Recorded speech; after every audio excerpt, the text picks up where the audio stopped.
اهلا بيكم في اول فيديو في 2024، والنهارده هنتكلم عن اقوى 10 رابرز في الراب سين المصري لسنه 2023. والقائمه دي هتبقى مختلفه تماما عن قائمه افضل 10 رابرز في 2022 اللي نزلت السنه اللي فاتت. في اول السنه برضو مختلفه جدا، مختلفه لدرجه ان مفيش ولا رابر حافظ على مركزه من السنه اللي فاتت. التوب 10 السنه اللي فاتت كلهم غير التوب 10 السنه دي. الاسامي كلها غيرت مراكزها، في ناس بقت في مركز اعلى وناس بقت في مركز اقل، في ناس ما كانتش موجوده اصلا في القائمه وبقت موجوده، في ناس كانت موجوده وما بقتش موجوده. الناس بقى دي اللي كانت موجوده في التوب 10 وما بقتش موجوده دول هيبقوا المستوى الثاني السنه دي. يعني لو تفتكروا السنه اللي فاتت احنا عملنا حاجه اسمها المركز ال11 وكان فيه 12 اسم وسميناهم المستوى الثاني. السنه دي بقى المستوى الثاني هيبقى فيه الاسامي اللي كانت موجوده في التوب 10 وما بقتش موجوده. فعموما من غير كلام كتير ننزل نعمل لايك وسبسكرايب وقناه فعل زر الجرس لما تشوفوا فيديوز كتب على الانستجرام وكل الكلام ده، ويلا بينا نبدا.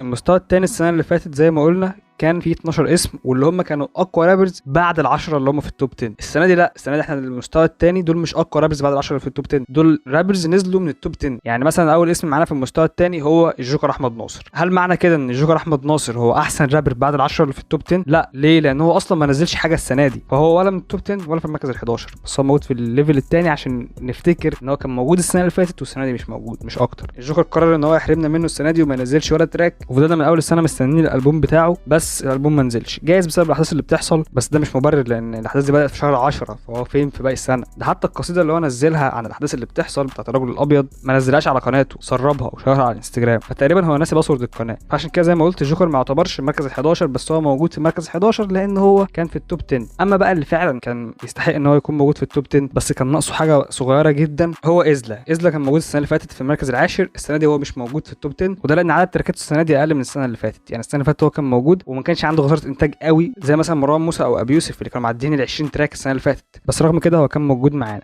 لكن هو السنه دي عامل تراكات قليله، بس رغم كده هي تراكات جامده لدرجه ان احنا اكيد هيبقى معانا تراك على الاقل منهم في اقوى 23 تراك في 2023. الفيديو اللي هينزل بعد الفيديو ده فاعمل لايك وسبسكرايب وفعل زر الجرس عشان يوصلك الفيديو اول ما صفر الكلام، هكر الدماغ، قول كلام زي ما تقولش كلام، دنيا في التساوي وعنصريه. ثالث اسم معانا هو فعلا مفاجاه وحاجه محزنه جدا بالنسبه لي، وهو رع السنه اللي فاتت مش بس كان من التوب 10، ده كان من التوب 5 كمان. يعني مش عايز احرق الفيديو لو انت ما شفتوش، يعني ارجع شوفه وشوف رع كان في المركز الكام. فعموما يعني رع من ان هو كان في التوب 5 السنه اللي فاتت رغم انه ما كانش برضو منزل تراكات كتير، بس قلت رغم قله انتاجيته بس الجوده تغفر له اي حاجه، يعني بسبب ان هو جوده تراكاته عاليه جدا وعدد تراكاته قليل هو كان موجود في التوب 5 السنه اللي فاتت. السنه دي هو فعلا برضو عدد تراكاته كان لسه قليل، ورغم ان الجوده برضو عاليه يعني تراكاته كانت قويه فعلا، بس يعني ما يستحقش صراحه انه يكون موجود معانا في التوب 10. محدش يختلف على موهبه رع وعلى قوه رع، بس يعني قله الانتاج هي اللي اجبرتني ان هو ما يكونش موجود معانا السنه دي. وبرضو واحد من اللي كانوا موجودين معانا في التوب 10 السنه اللي فاتت والسنه دي مش موجود هو فليكس، واللي كان في المركز السابع السنه دي هو ما نزلش ولا تراك على قناته اصلا، وشارك في كام تراك مع تاون مافيا، فبديهي جدا هو مش موجود معانا السنه دي. بس معايا تاون مافيا كانت حاضره في التوب 10 السنه دي بحد غير فليكس وهو حسين. طبعا حسين موجود معانا لان هو نزل البوم كان من اقوى الالبومات اللي نزلت السنه دي.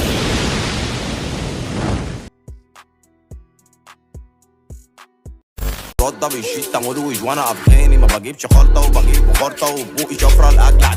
ومن انجحها يعني لو هنتكلم عن القوه هو كان في تراكات قويه، لو هنتكلم عن الفيوز والنجاح بتاع الالبوم فهو فعلا حقق نجاحات كبيره جدا وفي اكتر من تراك ضرب وهتات وكل اللي انت عايزه. فالسنه دي اول اسم في القائمه معانا ما كانش موجود السنه اللي فاتت وهو حسين السنه اللي فاتت لو تفتكر انا كنت قلت ان هو من الاربعه اللي طالعين بسرعه الصاروخ. ده بقى 4 رابرز من ال12 اللي هم في المركز ال11، فاهم؟ الاربعه دول كلهم هختصرهم في جمله واحده، وهي ان هم طالعين بسرعه الصاروخ، اجتهدوا جدا السنه دي ولو كملوا بالمستوى ده فبنسبه كبيره هيبقوا من نجوم السين. والاربعه دول هم حسين ووينجي ومهاب وديزي. ففعلا زي ما قلت السنه اللي فاتت هو كان طالع بسرعه الصاروخ وقدر السنه دي يكون موجود معانا في القائمه. نيجي بقى المركز التاسع واللي برده كان فيه اسم جديد ما كانش موجود معانا في قائمه السنه اللي فاتت وهو ايفل. لو خنتم احنا صعب نخون، هاتوا السلاح وخدوا انتوا فلوس، هاتوا الكرامه وخدوا انتوا نفوز واحنا جاهزين.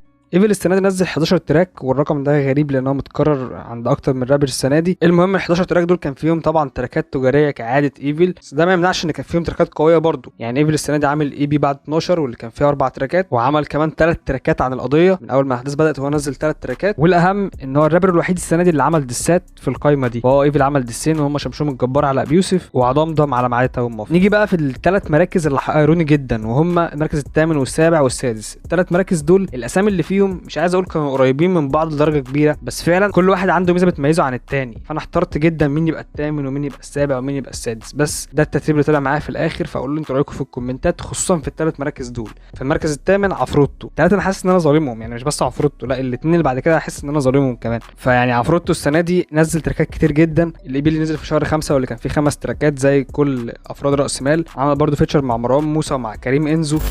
كل الناس دي فيك، كل الناس دي فران، هنا في كيتش، اديني كاش انا ماشي لك كل حاجه، اسمي عفرت.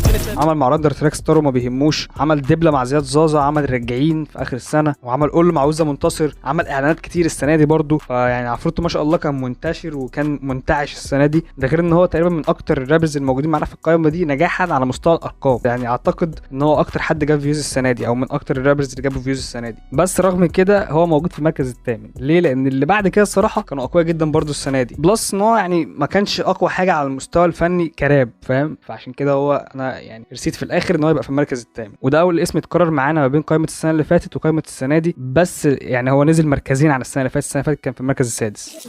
الشباب عالسول والكلام مقفول، اخوك زي ما الكتاب بيقول.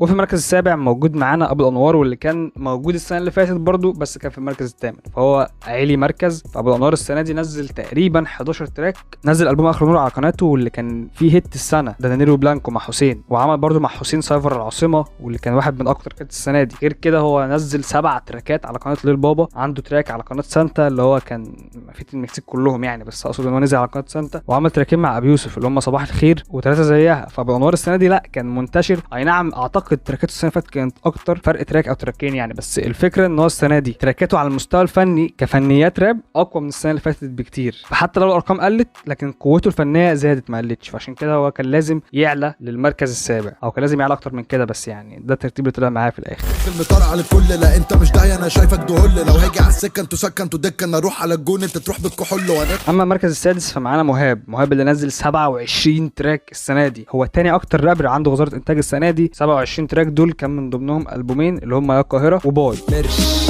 لوكا مديرتش تسالنيش عن نفسي، انا عن نفسي بعمل سيرش. انا اكتر حاجه ميزت التراكات دي ان هي كانت متنوعه بشكل كبير جدا. فانت عندك تراكات جايبه فيوز وهيتات عاليه قوي السنه دي، ارقام بجد ما فيش رابر جابها السنه دي اصلا، بس بتغيب عنها القوه الفنيه، فاهم؟ يعني كراب مش اقوى حاجه، بس برضه في تراكات كانت قويه فنيا. فهو كان عنده وزاره انتاج نتج عنها ان هو بقى عنده تراكات متنوعه فيها القوي كفنيات وفيها القوي كهيتات. عايش فاتح صلاح ملاح، لازم يبقى معاك مفتاح، ما تكلمنيش لو مش معاك مفتاح. نيجي بقى للمركز الخامس، واللي عدد تراكات السنه دي كان اقل من عدد تراكاته السنه اللي فاتت. هو سانتا بسبب ان هو انتاجه قل نزل مركز. يعني سانتا السنه اللي فاتت كان في المركز الرابع، السنه دي بقى في المركز الخامس. ما فرقتش كتير، بس بالنسبه لي انا كان وحشني سانتا السنه دي. ظهر في تراكات كتير جدا، يعني تقريبا كل تراكاته كانت فيتشر. مزيد ولا خلصتوا فيلسوف على البيت، انا السنتو مش قرصته، خدته على الثابته زي دينا لفوه. بس عمل 11 فيت، عمل 11 تراك مع رابرز تانيين، شارك في البومات كتير. فسانتا كان متقمص دور رائع السنه دي. غلبة سدد زي الجلبة ثبت، بجيب قديم واجدد فرسات ده سم سانتا من الرابع للخامس ما فرقتش. في ناس كانت في المركز الثالث وما بقتش موجوده السنه دي اللي هو رائع يعني، وفي ناس كانت في المركز التاسع السنه دي ووصلت للمركز الرابع. وطبعا اقصد مروان بابلو نزل البوم السنه دي. الالبوم ده للاسف اتسرب قبل ما ينزل، وبعد كده نزل بالغلط كمان. فلما ما سمعوش هو متسرب سمعوا لما نزل بالغلط، وبعد كده نزل ثالث مره بشكل رسمي. فطبعا الفيوز كانت في الارض. ده غير ان هو نزله في الريليز، ما نزلوش عادي زي ما اي تراكات بتنزل، نزله بعد كده عادي اعتقد، بس المهم ان هو نزله في الاول في الريليز فباظت اكتر بقى. فمن ناحيه الفيوز بابلو كان واقع قوي السنه دي بسبب النقطه دي. فبعدين عن الفيوز هو كان عامل البوم السنه دي، هتلاقي بلاي ليست لازم لك فيها الالبوم كله بتحليلاته، اتكلم تحديدا عن ايه اقوى تراكات في الالبوم في فيديو اقوى تراكات السنه. زميلي بيسال عن المبدا وقت المدى بيروح فين. نيجي بقى المركز الثالث واللي كان فيه اسم جديد، اسم ما كانش موجود السنه اللي فاتت او كان موجود في المستوى الثاني السنه اللي فاتت، والسنه دي بقى موجود في المستوى الاول، ومش بس في المستوى الاول ده بقى من التوب 3. فتقدم ما شاء الله رهيب، صعد بسرعه كبيره جدا. ديزل اوزي السنه دي نزل البوم اللي هو البوم مانشستر سيتي، ما نزلش حاجه غير الالبوم ده اللي كان فيه 10 تراكات باسامي 10 لعيبه من مانشستر سيتي، فكان يعني حتى الالبوم نفسه فيه فكره. بس المهم ان الالبوم ده كان معظم تراكاته قويه جدا.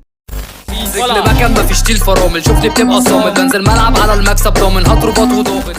قليل لما تلاقي رابر بيعرف يجمع ما بين القوه الفنيه الرهيبه اللي عند ديزل اوزي وفي نفس الوقت بيعرف يجيب فيوز او في نفس الوقت بيعمل هيتات. فانك تعمل المعادله الصعبه دي حاجه تخليك بدون شك من اقوى الرابرز وتخليه يستحق ان هو يكون موجود في المركز الثالث.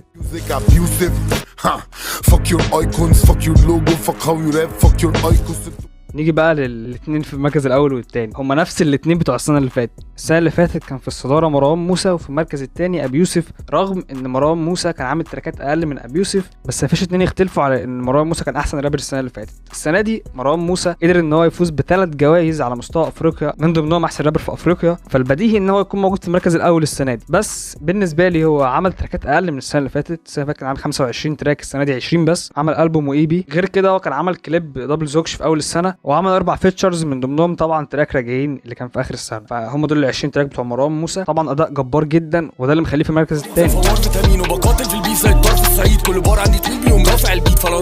ده لان اللي في المركز الاول هو ابي يوسف، واللي قدر ان هو يعدي ال 30 تراك. يعني ابي يوسف السنه اللي فاتت كان معدي 30 تراك برضه، ده العادي بتاع ابي يوسف. مش بس كده، انا بشوف كومنتات بتقول ان ابي يوسف السنه دي ما كانش عنده غزاره انتاج زي كل سنه. ده ليه؟ ده لان هو غاب لفتره طويله جدا، غاب بعد وفاه والدته فتره طويله جدا، ولا زال غايب لغايه اخر السنه. هو نزل تراكين 3 تقريبا بس لو تفتكر في اول السنه وفي اول شهر 2 انا كنت نزلت فيديو شورت بتكلم فيه عن غزاره انتاج ابي يوسف اللي مش طبيعيه، واللي لو كمل بيها هيكسر ارقام اي سنه ليه. بس للاسف ما كملش بنفس غزاره الانتاج، ولكن رغم كده هو اكتر رابر نزل تراكات السنه دي، واكتر رابر نزل تراكات قويه السنه دي. يعني احنا لسه هنشوف في فيديو اقوى تراكات ابي يوسف هيبقى اكتر حد ليه تراكات، ده بديهيا. ليه؟ لان هو تراكاته اللي نزلت السنه دي كان فيها تراكات كتير جدا قويه فنيا، ويمكن تستحق كمان انها تكون من اقوى التراكات في تاريخ الراب سين المصري. فعشان كده الاختيار السنه دي كان اسهل بكتير من السنه اللي فاتت، ان ابي يوسف في المركز الاول، وبعد كده مروان موسى اللي فاز بجائزه احسن رابر في افريقيا، فهو مش محتاج راي يعني عموما. لكن كفنيات راب انا شايف ان ابي يوسف يستحق انه يكون احسن رابر السنه دي رغم الغياب الكبير قوي اللي هو غابه، بس التراكات اللي نزلت كفايه. على فين بالمايباك نايباك سايبك حركاتك مش تشوف غير خايبه، كل الرجاله دي مني خايفه. فبس يعني دي كانت قائمه